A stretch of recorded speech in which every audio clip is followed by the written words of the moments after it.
I am Alaskan Nymph, and this is a Minecraft tutorial on how to build your very own frog pond. To begin, you will need a pond, of course, because you're making a frog pond. If you don't have a pond, or you don't like the pond you have been given, give it a facelift. Edit it a little bit, mess with the edges, mess with the depth, mess with the pond, make it look nice, and when you're happy with the shape and the size and the depth of your pond, you can begin. In this shulker box are the materials you will need for your pond. You don't need these numbers exactly, but get a lot of each, just in case you really like how one thing looks. First off, you're going to replace the bottom of your pond with either sand or clay. I will use clay because I have a secret in here, and I need to use a block that is not affected by gravity.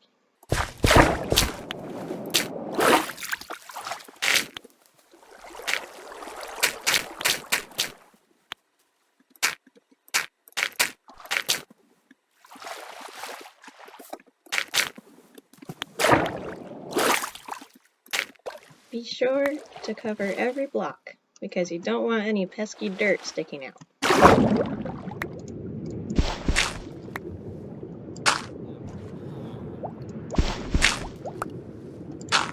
Be sure to get the sides of the pond too.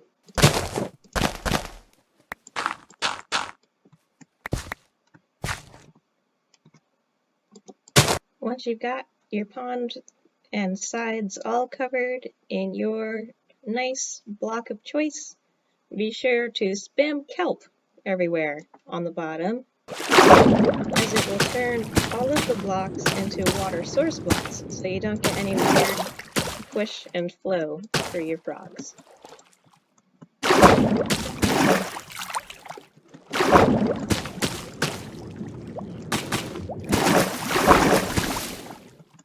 Like so. And do that everywhere in your pond.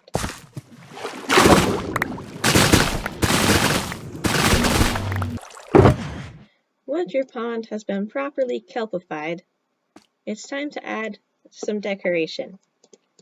If you have a custom tree growing into your pond, which I highly recommend, you can make a beautiful willow tree out of acacia wood and mangrove leaves. Think about adding some mangrove roots to the bottom of your tree, as they can be waterlogged and they actually look like tree roots. And now it's time for the bone meal spam. Grab your kelp. If you have some seagrass for strategic placement, use it now.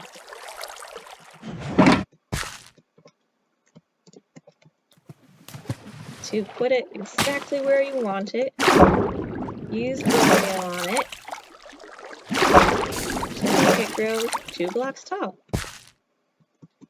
You can also just bone meal the bottom of the pond, and you'll get a nice green effect. If you have too much seagrass growing somewhere, grab your shears and take it out.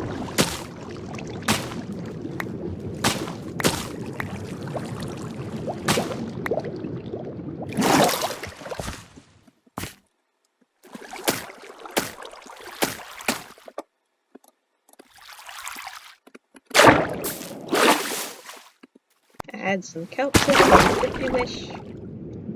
It adds a nice lighter, yellower sort of green to a lush green pond bottom. Once you have a satisfactory amount of greenery in your pond, it's time to add some color. Head to a coral reef, if you're lucky enough to have one, and grab some coral. Use fans, the regular coral, and the coral blocks.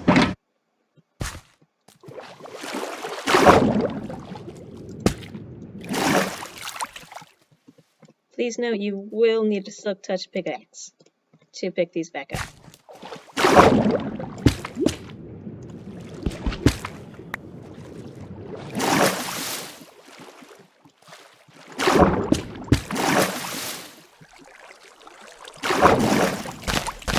Don't be afraid to use helper blocks to place them at satisfying angles. Add your coral fans and your normal coral for more color.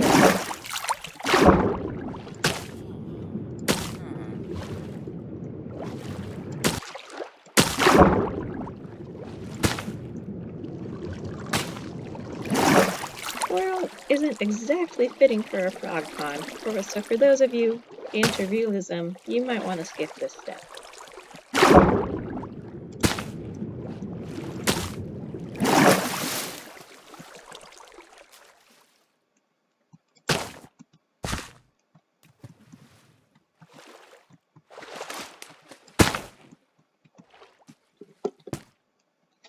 Once your pond is colored, or not, to your liking, add some light to it to make it glow at night.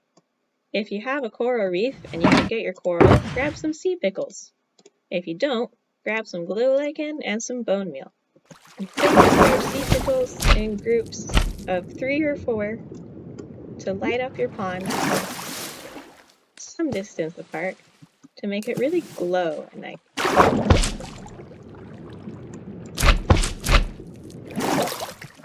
Spread your glow lichen in patches, as if it were actually growing there.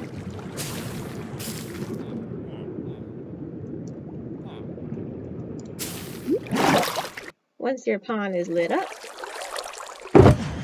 it's time to add a bit more greenery with some drip leaf. This small drip leaf was scavenged by my lovely sibling out of a lush cave, but you can also buy it from the wandering trader for a couple emeralds. This is cool because it can be planted on land and halfway in the water. Big drip leaf can be planted anywhere. You can leave it under the water to act like a still kelp block. You can plant it out of the water to match the small drip leaf, or you can do what I like to do, which is create your own little lily pads with it. Now it's looking even greener. Now, if you like, you can add things floating on the surface. You can add lily pads, or you can use some azalea leaves to act as the little floating plants on top of the water, sometimes called duckweed.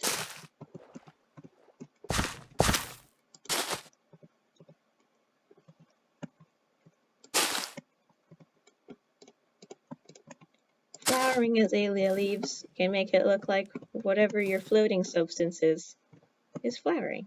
And of course, the Minecraft lily pad will always be there for us people who like to decorate ponds. Just place them down on top of the water. And I highly recommend using regular lily pads in a frog pond because their AI, their artificial intelligence, their pathfinding tells them to target lily pads to jump to. Once you've got some greenery in your pond, it's time to decorate the outside, if you like. You can use sugarcane and bamboo. I highly recommend using string on top of both of these to stop them from growing further than you want them. Keep in mind sugarcane can only be planted near water, on grass, or sand, so if you're using clay, you will have to remove some.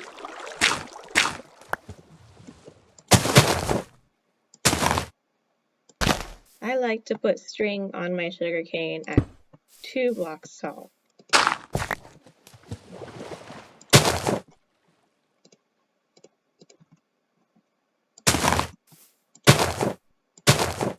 For bamboo, if you want a bushy leaf effect, you're going to have to use bone meal again. Simply plant it, again, on grass or dirt, so I will have to remove my clay. But let it there. Give it a little bit of bone meal. It'll get you this bushy effect at the top. And place string above it to keep it from growing any further.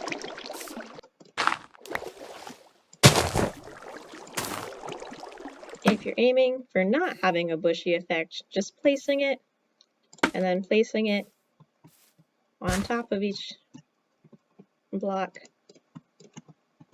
will leave you with a flat stand of bamboo. And bamboo doesn't have to be planted by water, which is what makes it great for decorating ponds that are already very crowded at the edges.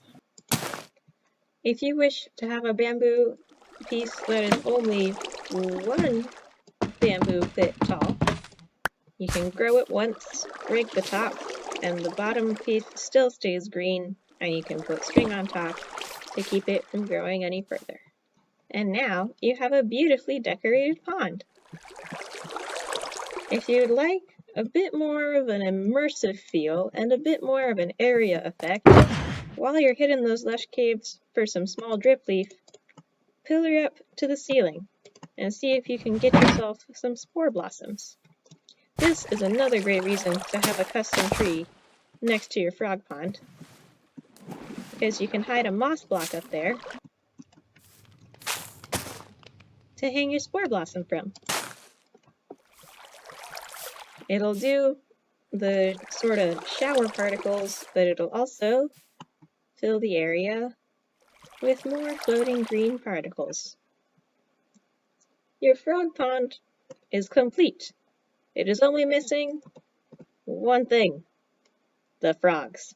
Now, I have these frogs behind me here because there's a mangrove swamp, oh, that's my face, behind me, over there. So I got the pale, kind of white-gray variant. If you want the orange variant, you're gonna have to go to a swamp, which I also have conveniently over there. If you want the green variant, which is my favorite by the way, you're gonna have to breed up the frogs with some slime, bucket up the tadpoles, take them to a cold biome, have the frogs grow up there, and lead them all the way back to your house. It's not too convenient, but that's just how it is. So I'm gonna take these lovely little guys over to the front and we'll see how they like it. We'll see how good I did. And here we are at the pond. Let's just take the leaves off of these guys real quick. Yeah, very silly. There you go. Alright, do they like it? Are they running away instantly? They are running away instantly. If you don't want your frogs to run away instantly, I suggest building a fence. That's a bit easier said than done, however, because frogs can jump 8 blocks into the air, as tall as that diorite pillar. That would mean you'd need a lot of fences to keep your frogs in. So I think I'm gonna leave mine just out in the open because I like my willow trees. If this video did help you or inspire you, feel free to leave a like on it to suggest it to other people. Thanks for watching!